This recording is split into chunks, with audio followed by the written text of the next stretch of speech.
আলোচনা করছেন হাফেজ মাওলানা আরিফুল ইসলাম আল আজাদি, রংপুর। প্রয়োজনে হুজুরের ফোন নাম্বার 01341522 মাহফিলটি অনুষ্ঠিত হয় মিয়ারহাট স্কুল মাঠ, মিঠাপুকুর, রংপুর। প্রচারে MNI মিডিয়া। এবং পৃথিবী নামক জমিনটাকে যদি খাতা হিসেবে লেখা শুরু করা হয়, তামাম পৃথিবীর সমুদ্রের পানিগুলো শেষ হয়ে যাবে, পৃথিবী নামক জমিন শেষ হয়ে যাবে, কলম শেষ হয়ে যাবে। অনুরূপ ভাবে আমি মালিকের সমুদ্র এনে দিলেও আমি মালিকের কৃতিজ্ঞতা প্রশংসা লেগে শেষ করা যাবে না। জোরে জোরে বলি আলহামদুলিল্লাহ। লক্ষ্য করে বিশ্ব নবী, বিশ্ব নেতা, সাইয়্যিদুল মুরসালিন, খাতামান নবীন, আহমদে মুস্তাফা, মুহাম্মদে মুস্তাফা, জনাবে মুহাম্মদুর রাসূলুল্লাহ। সকলে বলুন সাল্লাল্লাহু আলাইহি ওয়াসাল্লাম। আমার ভাইরা, বেশি লম্বা করব না। আমি আপনাদের মাঝে যে আয়াতে কালিমা তেলাওয়াত করেছি, শুনেন, আমরা সেই আলোচনার দিকে চলে যাব। আমি আপনাদের মাঝে যে আয়াতে কালিমা তেলাওয়াত করেছি, 9 নম্বর পারা। কয় নম্বর পারা? 9 নম্বর পারা, 8 নম্বর সূরা। ভালো করে বুঝবেন, 9 নম্বর পারা, 8 নম্বর সূরা। এই সূরার নাম হলো সূরাতুল আনফাল। আর আনফাল অর্থ হচ্ছে গনিমতি। এই সূরার মধ্যে আয়াত আছে, মোট আয়াত আছে 75টি, রুকু আছে 10টি। বিশ্ব নবীর মদিনার জিন্দেগিতে এই সূরাটি নাযিল হয়েছে। আমি আপনাদের মাঝে যে আয়াতটি তেলাওয়াত করেছি, আয়াত নাম্বার হলো 30। আল্লাহ যেন আলোচনা শোনার পরে পার করে দেয় ফুল সিরাতের ব্রিজ। জোরে বলি সুবহানাল্লাহ। আমার ভাইরা, তাহলে আসেন আমরা সেই আলোচনার দিকে চলে যাই। আমার সঙ্গে একটু জবান খুলে সবাই করুন বিসমিল্লাহির রাহমানির রাহিম। ওয়া ইয ইয়ামকুরু বিকাল্লাযীনা কাফারু লিইউসবিতুকা আও ইয়াকতুলুকা আও ইউখরিজুকা ওয়া ইয়ামকুরুনা ওয়া ইয়ামকুরুল্লাহ ওয়াল্লাহু খায়রুল মাকিরিন। আল্লাহু আকবার। আমার আল্লাহ পাক রব্বুল আলামিন বললেন, স্মরণ করো সেই সময়ের কথা, যে সময় কাফেরের বাদশাহগুলো তোমাকে নজরবন্দি করেছিল, তোমাকে বন্দী করেছিল, তোমাকে হত্যা করেছিল। ওরা ষড়যন্ত্র করেছিল, নবী, এরা তোমাকে বন্দী করবে, অথবা তোমাকে হত্যা করবে, অথবা তোমাকে দেশ থেকে বের করে দিবে। আমার আল্লাহ বলে, ওরা যতই ষড়যন্ত্র করুক না কেন, আমি আল্লাহ সমস্ত ষড়যন্ত্র ঢালকে ভূমিষ্ঠ করে দেই। আমি আল্লাহ হলাম সবচেয়ে ষড়যন্ত্রকারী। জোরে বলি সুবহানাল্লাহ। ভাইরা আমার, গভীর মনোযোগ দিয়ে শুনবেন। আমার নবী বিশ্বনবী জনাবে মুহাম্মদ রাসূলুল্লাহ সাল্লাল্লাহু আলাইহি সাল্লাম, আমার নবী বিশ্বনবী জনাবে মুহাম্মদ রাসূলুল্লাহ সাল্লাল্লাহু আলাইহি সাল্লাম মক্কার জিন্দেগি যখন আমার নবী মক্কায় কাটালেন, মক্কার মানুষগুলো আমার নবীকে এতই ভালোবাসতেন, এতই সম্মান দিতেন। মক্কার মানুষগুলো আমার নবীকে তারা আল আমিন বলে ডাকতেন। জোরে বলে সুবহানাল্লাহ। আল আমিন শব্দের অবিশ্বাসী। আল্লাহ রাসূলের কাছে তারা আমানতের মালগুলো আমানত রাখত। আল্লাহ রাসূলের কাছে তারা টাকা পয়সা, ধন সম্পদ, যেগুলো জিনিস রাখা দরকার, যেগুলো জিনিস রাখা দরকার, আল্লাহ রাসূলের কাছে তারা আমানত রাখত। আমার ভাইয়েরা, আল্লাহ রাসূল এতে আমানতদারি ছিলেন। যে জিনিসটা যেরকম অবস্থায় দিয়েছে, আবার ওই রকম অবস্থায় তার কাছে ফেরত দিয়েছিল। এরকম আদর্শ দেখার পরে মক্কার মানুষগুলো আমার নবীকে একটা উপাধি দিলেন, যার নাম হলো আল আমিন। জোরে বলি সুবহানাল্লাহ। কিন্তু আমার নবী বিশ্বনবী জনাবে মুহাম্মদ রাসূলুল্লাহ সাল্লাল্লাহু আলাইহি সাল্লাম এরকম করিয়া যখন 40 বছর অতিবাহিত করলেন, এমন সময় আমার আল্লাহ ডাকতে বলো, নবী গো, ও আমার পয়গম্বর, আমি তো তোমাকে এরকম করে আর দেখতে পারি না। আমি তোমার উপর এখন নবুয়তের দায়িত্ব দিয়ে দিলাম। আজ থেকে তুমি বলবা আমি আল্লাহকে যেন আল্লাহ বলবা হিসেবে মানে, তুমি রাসূলকে যেন নেতা হিসেবে মানে, এবং আল্লাহর এই কোরআনটাকে যেন সংবিধান হিসেবে মানে করে বলি সুবহানাল্লাহ। আমার ভাইয়েরা, এই দাওয়াতখানি যখন আমার নবী বিশ্বনবী জনাবে মুহাম্মদ রাসূলুল্লাহ সাল্লাল্লাহু আলাইহি সাল্লাম মক্কার মধ্যে যখন এই দাওয়াতখানি যখন পৌঁছে গেলেন, আমি আমার আল্লাহকে রব হিসেবে মানো, কোরআনটাকে সংবিধান হিসেবে মানো, এবং আমি রাসূলকে নেতা হিসেবে মানো, তখন ওই মক্কার মানুষগুলো চুলকানি শুরু হয়ে গেল। তৎকালীন সময়ের মধ্যে আবু জেহেল ছিল মক্কার এক কমান্ডার। আবু জেহেলের চুলকানি শুরু হয়ে গেল। তার আবু জেহেল বুঝতে পারল, এখন যদি আমি আল্লাহকে আল্লাহ বলে মানে আর মুহাম্মদকে যদি নেতা মানে আর এই কোরআনটাকে যেন যদি সংবিধান হিসাবে মানে, আমি আবু জেহেল যে বৈকৃত বেহালালি ব্যবসাগুলো মক্কার জমিতে করি, তাহলে এই ব্যবসাগুলো আমার আর চলবে না। কথা বলেন ঠিক কিনা? আমার ভাইরা ভালো করে বুঝে নেবেন, এই কথাগুলো আল্লাহর নবী সাল্লাল্লাহু আলাইহি সাল্লাম মক্কার মধ্যে যখন এরকম কোরআনের দাওয়াত দিলেন, আল্লাহকে রব হিসেবে মানো, আমি রাসূলকে নেতা হিসেবে মানো, এই কোরআনটাকে সংবিধান হিসেবে মানো, তখন ওই মিস্টার আবু জেহেলের চুলকানি শুরু হয়ে গেল। কথা বলেন ঠিক কিনা? এখনো আমাদের দেশে এমন আবু জেহেল আছে, এই কোরআনের কথাগুলো যদি স্পষ্ট ভাষায় বলা হয়, এই নাস্তিকগুলোর চুলকানি শুরু হয়। কথা বলেন ঠিক কিনা? একটা কথা ভালো করে বুঝবে, বেগুন আপনারা চেনেন, বেগুন খাইলেও চুলকায়, ঝোল খাইলেও চুলকায়, ভাজি খাইলেও চুলকায়, চুলকাইতে চুলকাইতে অবস্থায় এমন হয়েছে বাজার, এখন বেগুন হাতে হাতে দেখলেও চুলকায়। কথা বলেন ঠিক কিনা?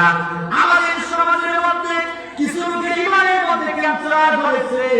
আরে ওলামা, এই কোরআনের হক কথাগুলো মসজিদের মধ্যে বললেও চুলকায়, কোরআনের মাহফিলে বললেও চুলকায়, এবং চুলকাইতে চুলকাইতে অবস্থায় এমন হয়েছে এখন কোরআন আর টুপিয়ার হুজুরার দায় দেখলেই চুলকায়। কথা বলেন ঠিক কিনা?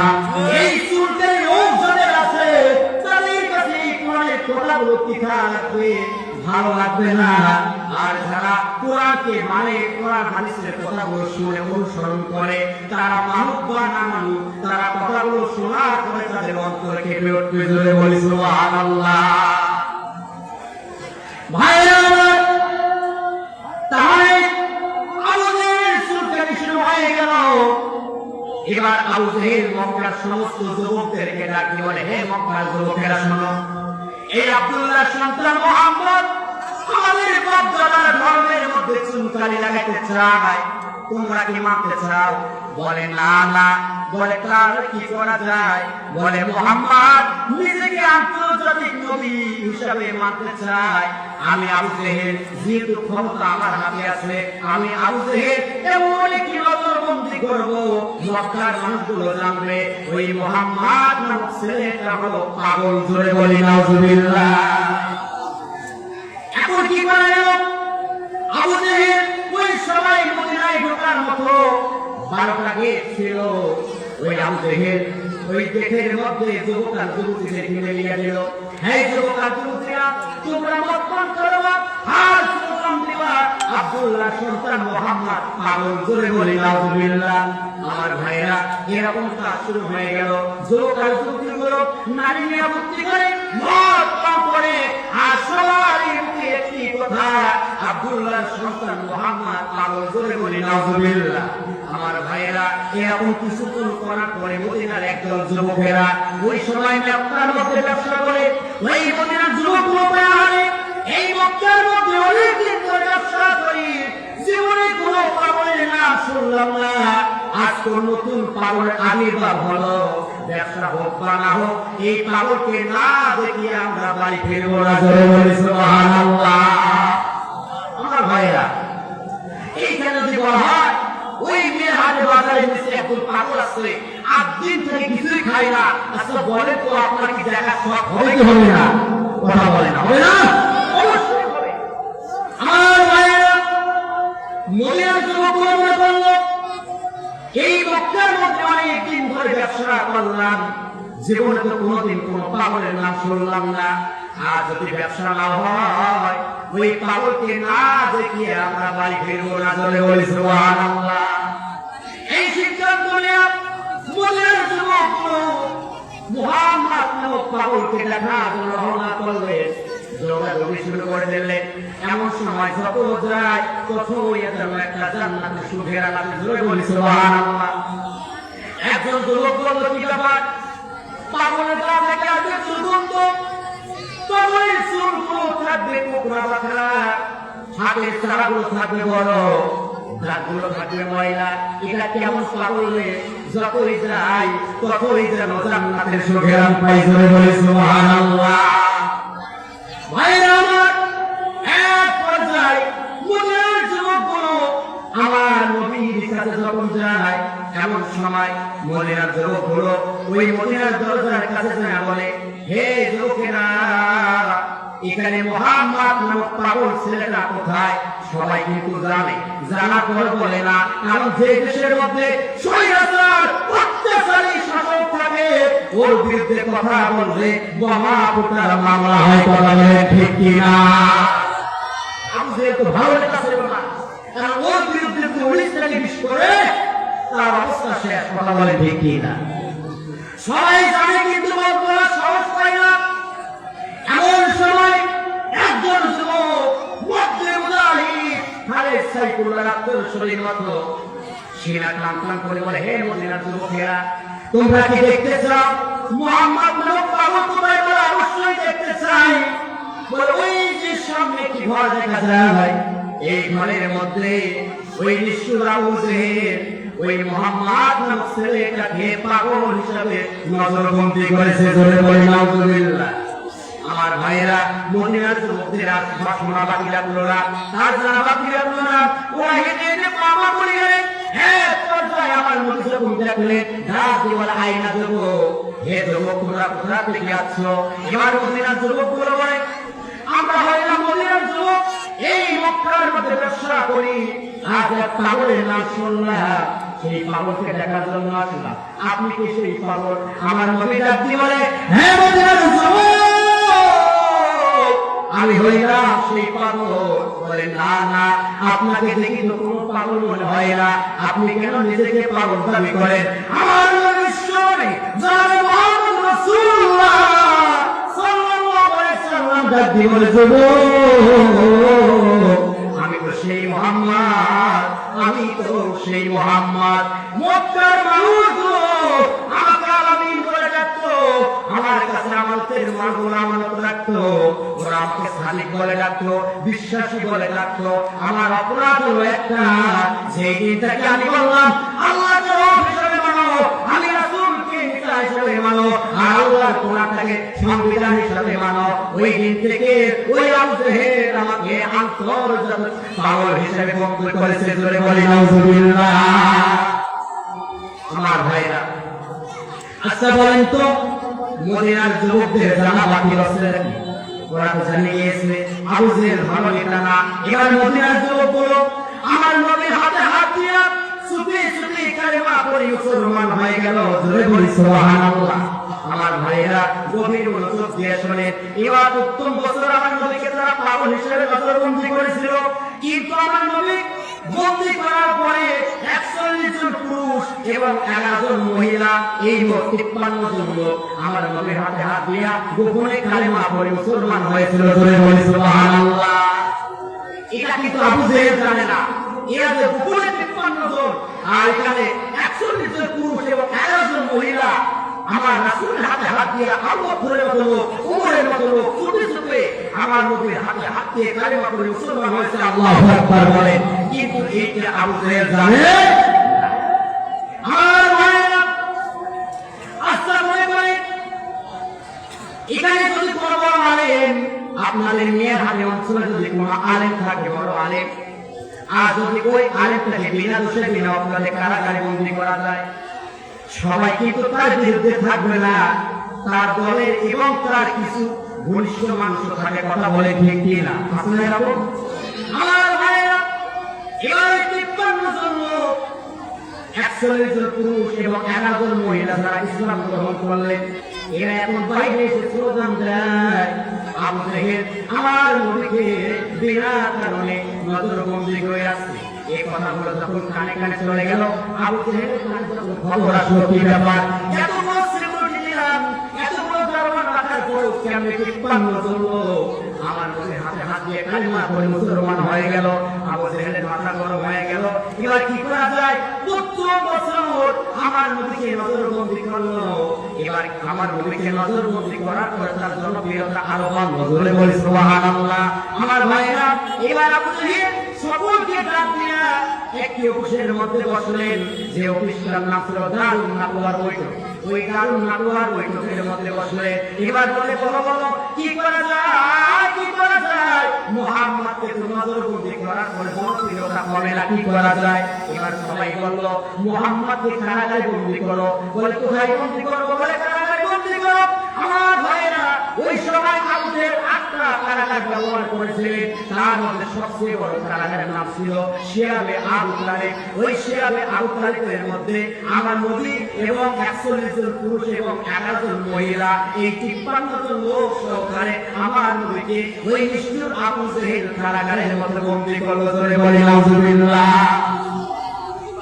আমার ভাইরা গভীর মনোযোগ দিয়ে শুনবেন আমার আল্লাহ বলেন ওয়াইদ ইয়াদকুরু বিকাল্লাযিনা কাফারু লিয়ুসবিতুকা আও ইয়াকতুলুকা আও ইখরিজুকা ওয়া ইয়ামকুরুনা ওয়া ইয়ামকুরুল্লাহ ওয়াল্লাহু খায়রুল মাকিরিন আল্লাহু আকবার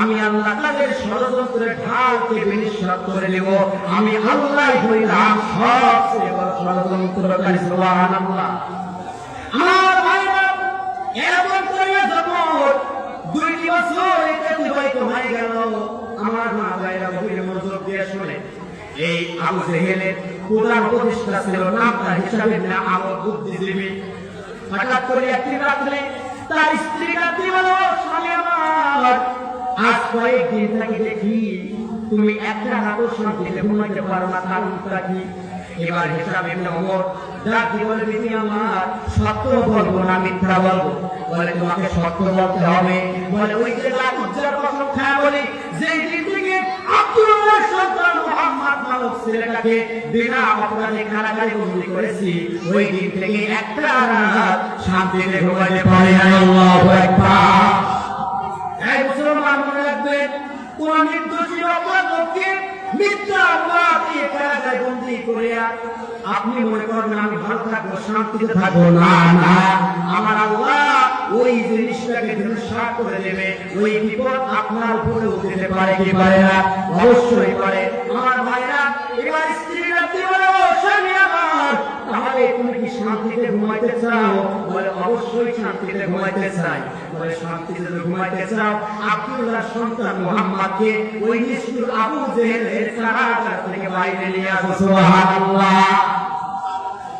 স্বামী মনে করে আবু জেহেল তো ভালো নেতা না এখন যদি আমি একাই যা বলি তাহলে তরবারি দিয়ে আমার গর্দান করিয়া দেবে এবার চিন্তা করলো আমাকে কিছু দূর করতে হবে কিছু লোক আমাকে হাত করে নিতে হবে এবার আবু জেহেলের একজন প্রধান মাস্টার ছিল নাম তার জহির ইবনে আবু মাইয়া গভীর রাত্রে গভীর রজনীতে হিসাব ইবনে আমর জহির ইবনে আবু মাইয়ার বাড়িতে যারা কি বলো জহির এক রাত দেওয়ার সঙ্গে দরজা খুলে দিয়েছে ডাকি বলে তুমি এত রাতে কেন ঘুমাও নাই কারণটা কি বলে সত্য বলবো না মিথ্যা বলবো বলে সত্য বলতে হবে বলে সেই দিন থেকে আব্দুল্লাহর সন্তান মুহাম্মদ নামক ছেলেটাকে মিথ্যা অপবাদ দিয়ে কারাগারে বন্দী করে রেখেছি ওই দিন থেকে একটা রাত শান্তিতে ঘুমাইতে পারি না আল্লাহু আকবার